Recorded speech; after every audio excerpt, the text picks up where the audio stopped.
एकतेने भगवंताला प्रणाम करू। भगवान बाबा हनुमान जी को प्रणाम। महान त्यागी बाबा जुमदेव जी को प्रणाम। परमात्मा एक। नमस्कार। परमपूज्य परमात्मा एक सेवक मंडळ टिमकी शाखा उमरेड वतीने बामणी या गावामध्ये आमच्या निवासस्थानी त्यागाचे हवन पार पडले। त्या निमित्ताने चर्चा बैठक चालू आहे।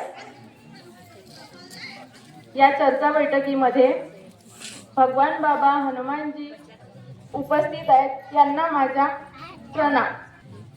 महान त्यागी बाबा जुमदेवजी हे उपस्थित आहेत, यांना माझा प्रणाम।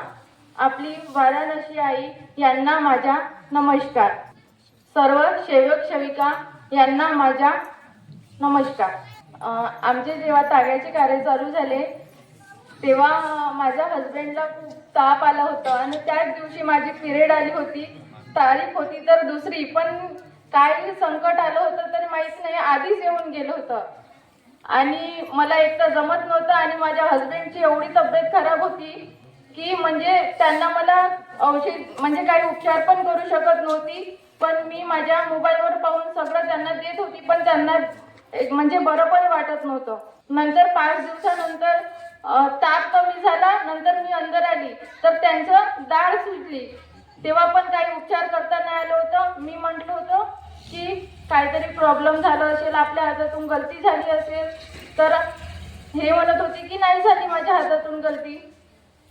तर मी म्हटलं नाही झाली तर मग असे का बरं संकट येत आहेत म्हटलं।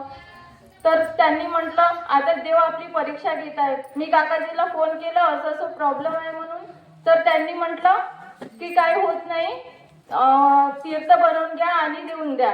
मी तसंच केलं आणि दिलं, मग ते बरं झालं।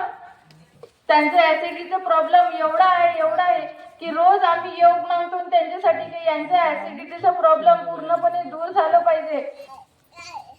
लग्नाच्या 2 महिन्यानंतर माझी एवढी तब्येत खराब झाली की मला डायरेक्ट झटके येत होते। ते आल्यानंतर हे पण घरी नव्हते, फक्त माझी नणद होती, तिने मला सांभाळलं। नंतर हे आल्यानंतर डायरेक्ट 106 वर ताप चालला गेला।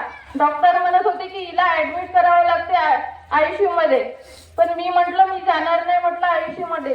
त्यावेळेस फक्त मी बाबाला योग मागितलं का बाबा माझ्या 5 मिनिटामध्ये ताप कमी झाला पाहिजे। 5 मिनिटामध्ये 100 वर ताप आला। नंतर तेव्हा मला विश्वास झाला की आपला बाबा आपल्या पाठीसोबत आहे। त्यानंतर माझी प्रेग्नेन्सी थांबली। एवढे बोलून माझे 2 शब्द पूर्ण झाले।